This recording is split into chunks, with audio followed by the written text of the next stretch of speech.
Well, let me wish you a good evening. We're glad that you are back with us this evening as we continue our time of worship to God. Let me remind you that you're provided with a sermon outline, and if you turn that to the Sunday evening side, you'll see that we are continuing our fall sermon series. In fact, our final one will be next week when we're going to talk about the great monster killer. We're going to look at Jesus Christ and what He has done for us and why He has done those things for us. But tonight we're talking about seeing the monster of sin only in others.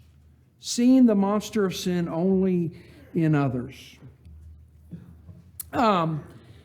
There's a, what would you call it? I guess you would call it the lead up.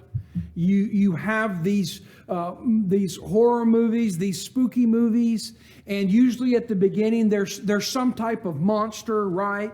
There's something lurking in the shadow. I mean, you don't see it, but you're given enough information in the movie to know that, well, something's there. Something's in the shadow. You know, something's just out of the reach of the light where you really can't see. And it just progresses where you get more and more and more information about this monster till finally, usually a little bit into the movie, finally the monster is revealed. And you see it. And most of the times it's everything you've been fearing. I knew it was going to be bad.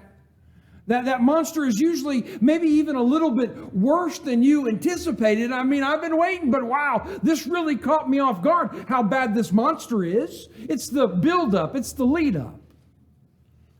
As we've been talking about the monster of sin, there is, if you will, a build-up. There's this anticipation that can exist. There are things that we wrestle with, things that we struggle with that we know as a people of faith aren't right. We certainly understand that, but we begin to get wrapped up in them, and the monster gets control of us, and it's only a matter of time before we really see the monster. We knew that sin was there. Don't get me wrong. We knew it was going to be bad. We did. But when we finally get that clear glimpse, we see just how bad the sin is in our life. This is what we're looking at tonight. We're looking at the understanding that there are those moments when we see the monster of sin. And in tonight's lesson, we see the monster of sin not lurking in our shadow, but we see it lurking in the shadow of those around us. I mean, we see what they're wrestling with. We see what's got a hold of them. We see their monster so clearly, but there's more to the story. There's more to it.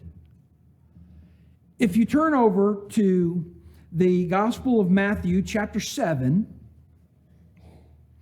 I want us to look at verses 1 through 5, and then we'll come back and we'll break it down into the issue, the problem, and the solution.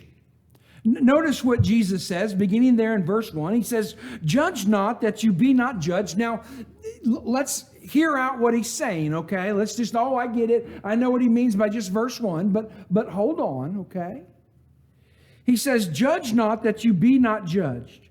For with what judgment you judge, you will be judged.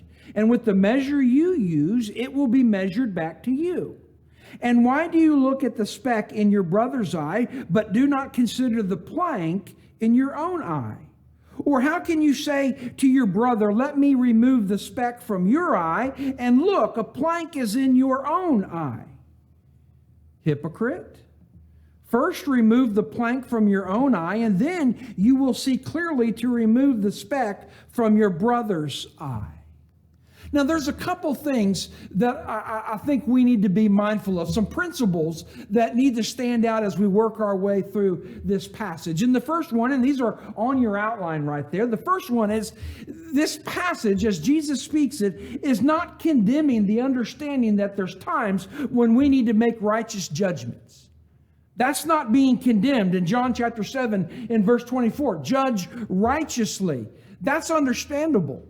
There's a time that comes when we have to say, is this right or wrong? Is this good or is it ungodly? Is this going to be beneficial to me, make me stronger, help me out? Or is it going to tear me down as a Christian and certainly not just cause a problem with my relationship with those around me, but it's certainly going to cause a problem with my relationship with God? And so we understand that there's times when we have to make that righteous judgment. That's not the principle that's being discussed. I mean, we can talk about it, but that's another time. The second thing is this. The principle not being discussed is not having a spirit that we are better than others. That's not where we want to go this evening. Philippians 2 and verse 3 says this: let nothing be done through selfish ambition or conceit, but in lowliness of mind, let each esteem others better than himself. So we understand that humility needs to be at play in our life. It's important for us to be a people who understand it's not always about us. Sometimes the attention and the time needs to be given and placed on those around us. But that's not what we're looking at specifically. What we're zeroing in on is seeing the monster in others. But more specifically, only seeing their monster. Forget about what's going on in my life. Forget about the monster of sin that's taken hold of me. I just want to tell you what's going on in your life. I just want to make sure that you understand that you're not where you need to be as a child of God, that you're having your struggles and your difficulties and everything's fine with me. I've got no problems, while all along we're being smothered by our own monster. That's the principle. That's what we're talking about. I give it to you in three ways on your outline. The first one is the issue. Look again at Matthew chapter 7, beginning in verse 1. It's the issue. Judge not that you be not judged, for with what judgment you judge, you will be judged, and with the measure you use, it will be measured back to you. There's the issue at hand.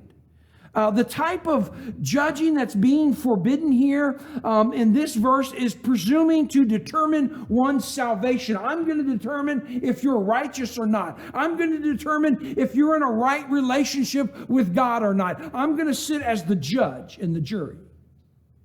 And I'm going to make that determination. It's the opposite of John 7 and verse 24. It's the opposite of saying, let me make righteous judgments. Let me judge righteously.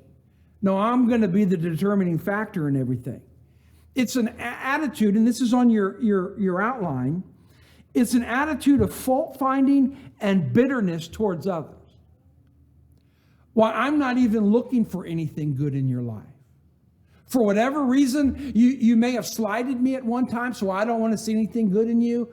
For some reason, maybe we had a disagreement, and I don't want to see anything good in you. For whatever the reason is, something transpired between the two of us, and I'm not looking for any redeeming quality within your life. I only want to nitpick every questionable thing that I see.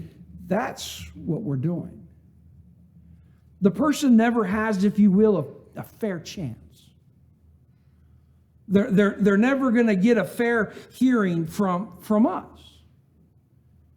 And of course, we understand that the type of judging that's taking place here, we understand that it doesn't negate the importance. And if you just go down beginning in verse 15, that it doesn't change that we're to ignore the fruits that we see in people's lives. And John says, beware of false prophets who come to you in sheep's clothing, but inwardly they are ravenous wolves. You will know them by their fruits. Do men gather grapes from thorn bushes or figs from thistles? Even so, every good tree bears good fruit, but a bad tree bears bad fruit. This is the issue. What am I seeing? What is being demonstrated to me? As I look at this person, I want to do this righteous judgment. I want to be able to see that which is truly there, which they are manifesting. I didn't give them their fruit. I didn't tell them this is what you're going to have to produce, but I can see it. I can see what you're growing in your life. That's the issue. The second thing, and this is usually where we spend most of our time when we deal with this, the second thing is the problem. And that's there in Matthew 7, beginning in verse 3. And this is where we probably know the best out of this story. And it says, and Jesus says, beginning there in verse 3, he says, "And why do you look at the speck in your brother's eye, but do not condemn or consider the plank in your own eye?" This is familiar, right? This is where we normally are. And he says, "Or how can you say to your brother, 'Let me remove the speck from your eye,' and look, a plank is in your own eye?" In Bible class, when we do little workbooks as kids, we usually have that picture, right, of the guy with the big plank coming out of his eye, and then there's his neighbor, and he's just got a little speck, and it's made to show you, the silliness of it. How can you say, "Look at you," and how can you make that look at you, and how can you say this isn't right, but look at yourself? And so most of our theology revolves around verses 3 and 4, because that's the problem. The issue is one of condemning. The issue is looking and seeing that monster of sin in another person and assuming that we ourselves never have that struggle. Now, here's what isn't true. It's not true that the speck wasn't there. It is. It wasn't wrong that the individual saw the speck in his brother's eye. It was there. The problem is you're forgetting yourself. You're forgetting who you are and what you're dealing with and where your struggles are. So you're focusing and your attention is on others. Well, this is what's wrong with you, and that's what's wrong with you, and this is where you're wrong, and this is the problem that you have. Speck, speck, speck, speck. But what about me? I make this comment. The play that you have on the words there, speck in one eye, but a plank in yours. I make this comment on your outline. All monsters are big. May not, in our way of reasoning, we may not think it's big, but any monster of sin is big. We may think it's insignificant, but it's not. It's really a plank. It's big, even if we don't want to admit it. Oh, I'll handle this. Brother Donald, I'll take care of this. Don't worry. I'll keep control of it. It's not going to get the better of me. I'm going to do okay. I know others have been, gotten in trouble with this, but I'm not going to I'm going to overcome it. I'm going to control it. I'm going to make it will to my power, what I want to happen. But that's not true. You know why? Because it's big. It's so big. And we ignore that from time to time. The problem is, the issue is that our monsters make it hard for us to help other people with theirs. That's the problem. The third thing that I want you to notice is the solution. So there's the issue, verses 1 through 2. There's the problem, verses 3 and 4. And there's the solution, verse 5. Jesus doesn't walk away and say, "I'm going to leave you hanging." He doesn't put forth the principle and say, here's where you're making your mistake. You don't see how wrong you are. You don't see that you've got your own sin. You're too focused on this little thing over here when you've got this massive thing. He doesn't then end it and walk away. He gives us the solution. Verse 5, he says, "Hypocrite." Because isn't that what was taking place? Wasn't the person being hypocritical in verses 3 and 4? Well, sure he was. Jesus hasn't said anything that's not true. Have you ever felt the hypocrite?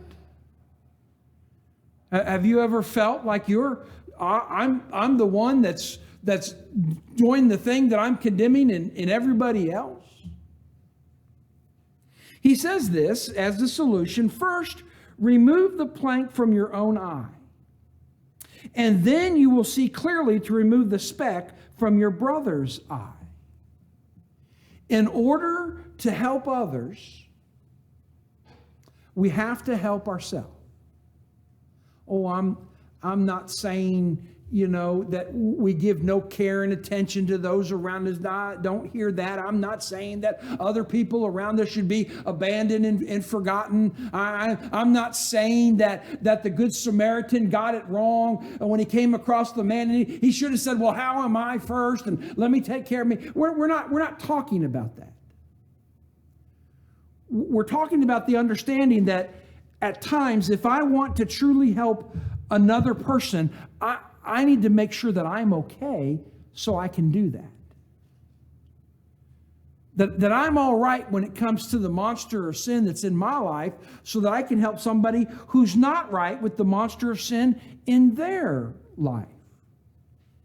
Jesus says, first remove the plank from your own eye. There's my action. There's the step. There's where I begin to identify that I have an issue, to identify that there is a problem in my life, to identify that I'm wrestling with something and it's pretty big in my life. First, remove the plank from your, I've got to get rid of this. I've got to solve this. I've got to handle this. I've got to be a person who deals effectively with whatever the plank is. What's your plank?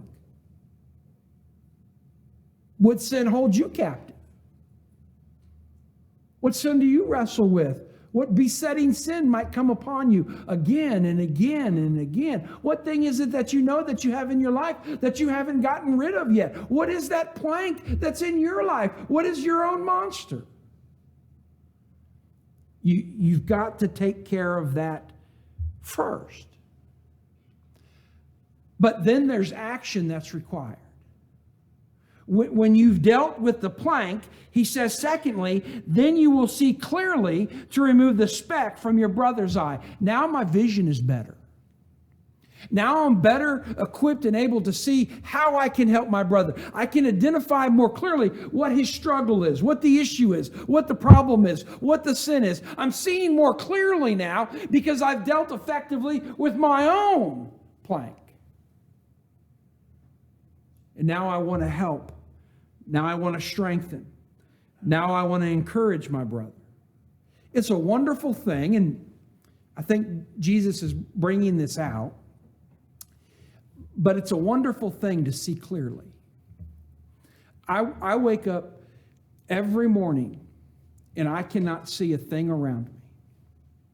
I can't see the alarm clock sitting next to my bed. I can't see my phone that's laying there. I can't see the TV that's on the wall in front of me. It doesn't matter how much light there is. I can't roll over and see Alicia laying there. All I see is just a blurriness. That's it. Can't see the door to my bedroom. Can't see my cat at the end of the bed. I mean, I know these things are there, but it's all blurry. And it's a wonderful thing when I first put those glasses on in the morning. And it changes absolutely everything. Everything. Now, look, if that's true with my vision, wouldn't that be true in a spiritual sense with each and every one of us? When we can see clearly, we can do what needs to be done. When we can see clearly, we can begin to say, as a people of faith, here's how I can help. This is what I can do. Here's a course of action that I can take, all because my vision is better. And when it is, I can get the speck. I can get that speck and I can help you. The whole point of what's being talked about here is that you reach a point when you can help your brother. Why? Well, goodness. Don't we all need a little help? Don't we all need somebody who's an advocate for us? Neglecting our own monster will always end badly for us. Let me remind you of these words over in Romans chapter 2, just one verse, verse 1. It says, therefore you are inexcusable, O man, whoever you are who judge, in whatever you judge another, you condemn yourself. For you who judge, practice the same thing. I want to help you with not stealing, but I'm stealing. I want to help you with not lying, but I'm lying. I want to help you with not doing this, but I'm doing this. My vision's not very clear, is it? I'm not seeing things the way I need to see it, am I? Sure sounds to me, if I'm following all over Romans 2 and verse 1, that I still got a plank issue in my eye. But it doesn't have to be that way. Neglecting our own monster is always a terrible, terrible thing. Well, what do we do? What do we do? Let me give you some suggestions real quick of how we can help one another with the monster of sin. Here's the first one. We can seek out the wayward. The monster is good at pulling people away. You know, you see it in the movies. The monster steps in, he scoops in, he grabs the person, and it's all a blur, right? You don't see it in real clarity. The monster just steps in, it grabs the person, and they're gone. You don't know where they are, or what happened, or where they've been taken. Same thing happens to us. The monster of sin comes in and it scoops us away, and it takes us to places where we're going to be harmed. Listen to these words over in the book of James, chapter 5, and I'll give you beginning there in verse 19. It's towards the end of chapter 5. It says, "Brethren, if anyone among you wanders from the truth, and someone turns him back," there's the key, "let him know that he who turns a sinner from the error of his way will save a soul from death and cover a multitude of sins." It's important to turn people back. It's important for us to understand that we can do everything within our abilities to go out and get that wayward brother or sister, to go out and get that individual who the monster of sin is taken to a place where they should have never been in the first place. We get it. We know they're wrong. We know it's not good for them, but they've wrestled with it. They've been carried away by it, and there they are in the place they shouldn't be. How many times has sin taken you where you shouldn't be? We need to do what we can as a people of faith to seek out the wayward, to look for ways that we can help mature them and help them to be individuals who can come to a better understanding of how they're living in a place that they were never designed to live in, and to bring them back home. Here's a second thing. We can help others with their monster of sin when we don't lie to one another. When we don't lie to one another. Go over to, you're in the book of James. Turn backward in your Bible. Go over to Ephesians chapter 4 and verse 25. "Therefore, putting away lying, let each one of you speak truth with his neighbor, for we are members of one another." One of the things that we have to make, and remember, we're wanting to help this brother or sister. We're wanting to get them in a place where their relationship with God is strong. And one of the things that we have to do is we have to talk honestly about sin. We have to be honest with them and say, listen, this is what this monster, whatever it may be, this is what it's doing to you. This is how it's affecting you. And I want to be honest about it. And I don't want to hold anything back. I'm not talking about being haughty. I'm not talking about being hateful. I'm talking about being honest and say, listen, this is what this monster is doing to you. And you may not even see it. You may not even understand it. But here's what it's doing. And I want to be honest with you. Sometimes the hardest thing to do, and sometimes the hardest thing to do is just to be honest. Well, because we worry about the reaction. We worry about the consequence of our honesty. But when we're helping people deal with this monster of sin that is wreaking havoc in their life, the most important thing to do is to talk honestly about whatever that monster is. Let me talk to you about drugs and alcohol. Let me talk to you about an adulterous relationship. Let me talk to you about this. Let me talk to you about gambling. Let me talk to you about this. Let's just talk honestly about it. Whatever the monster is. Here's a third thing, so we don't lie to one another. Here's a third thing. We need to love one another. I really find it, go over to 1 John chapter 3. 1 John chapter 3, beginning there in verse 11, I really find it difficult. I don't think it's possible that we're going to help somebody with their monster of sin if we don't love them.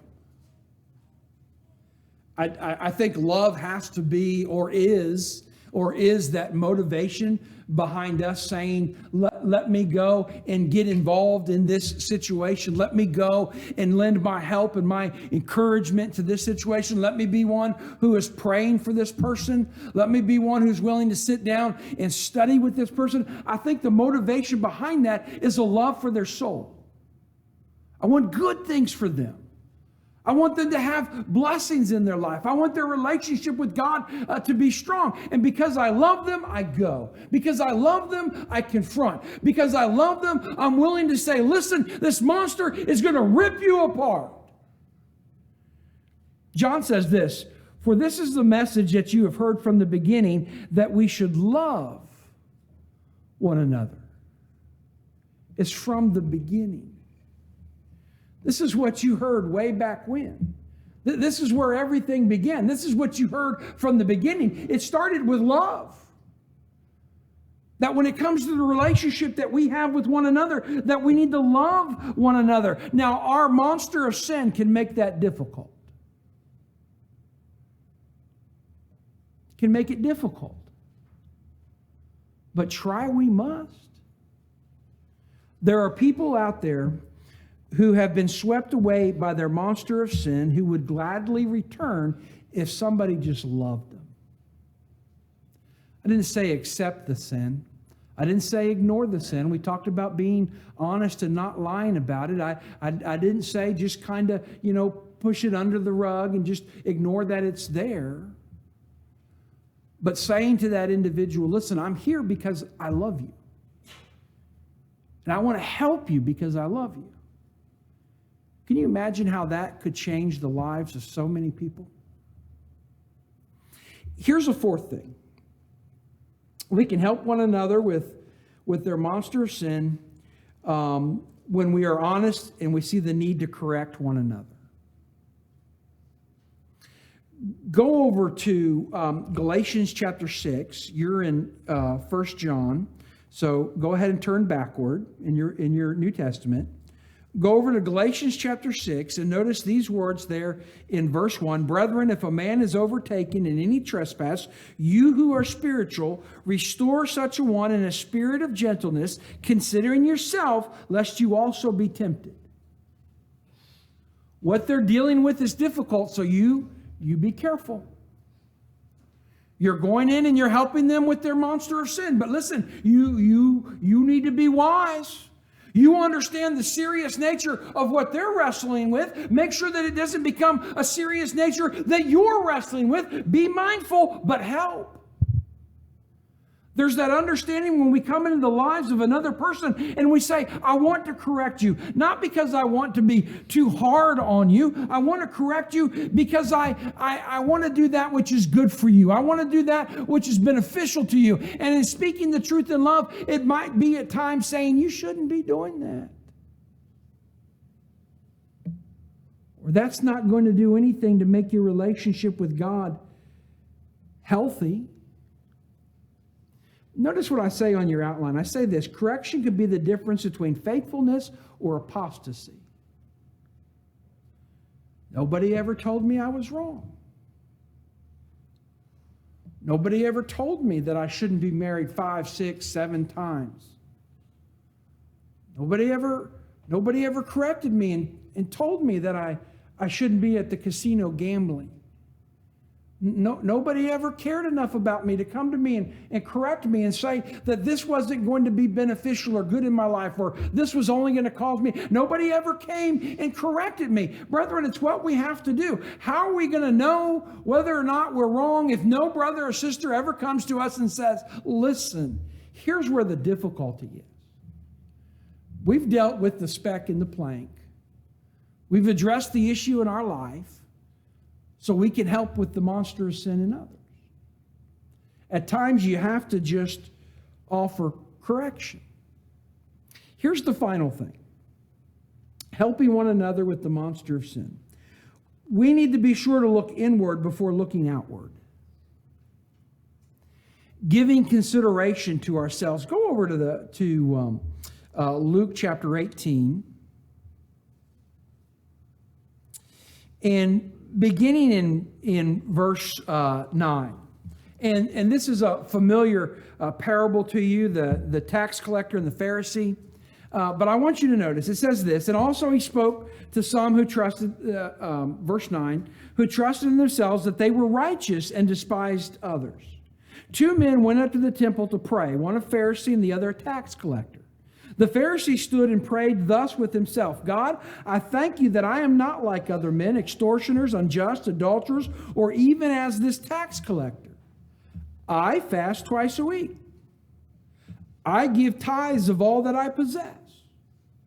And the tax collector, standing afar off, would not so much as raise his eyes to heaven, but beat his breast, saying, God, be merciful to me, a sinner. Do you see I'll give you verse 14. But do you see the difference? One man's looking inward, the other man's looking outward.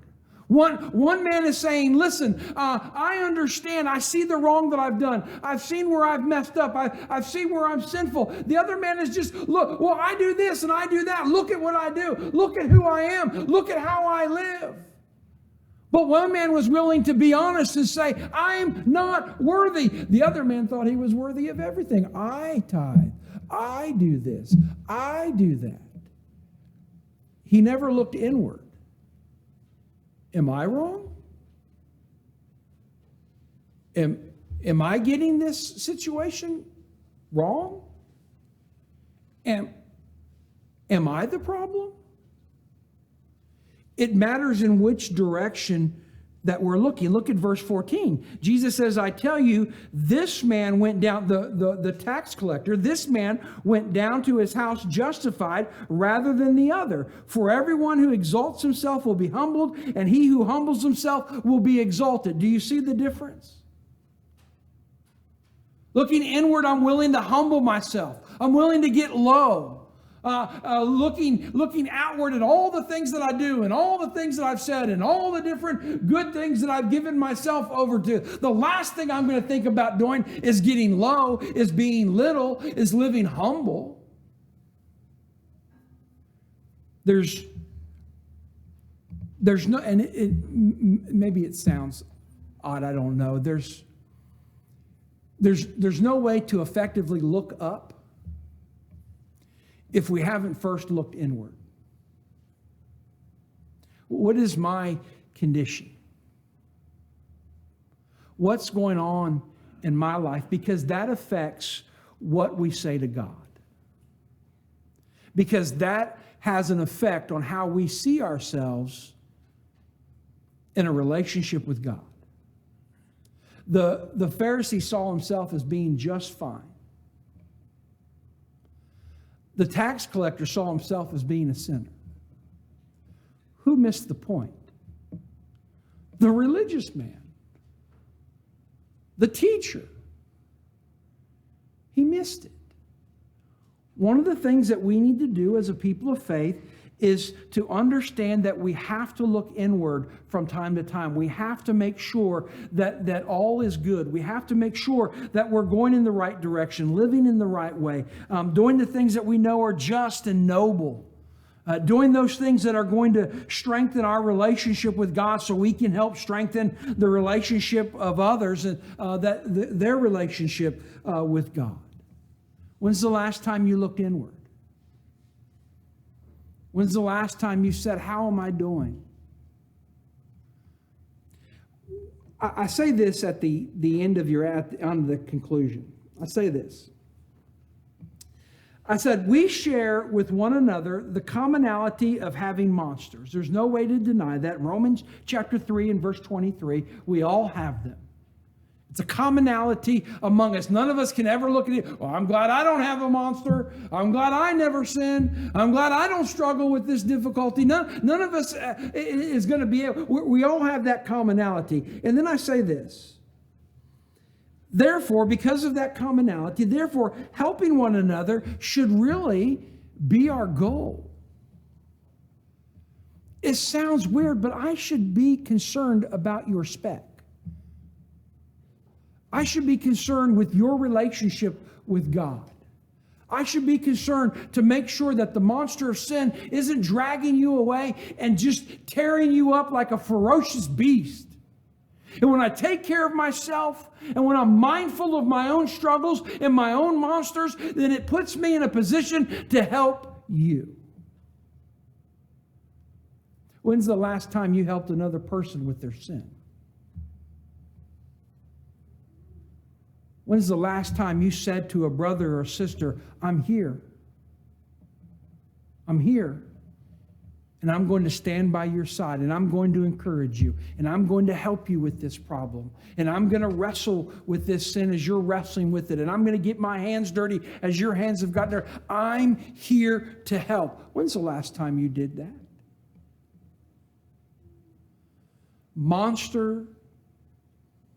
The monster of sin is all around us. Sometimes we just need to give a little bit of help.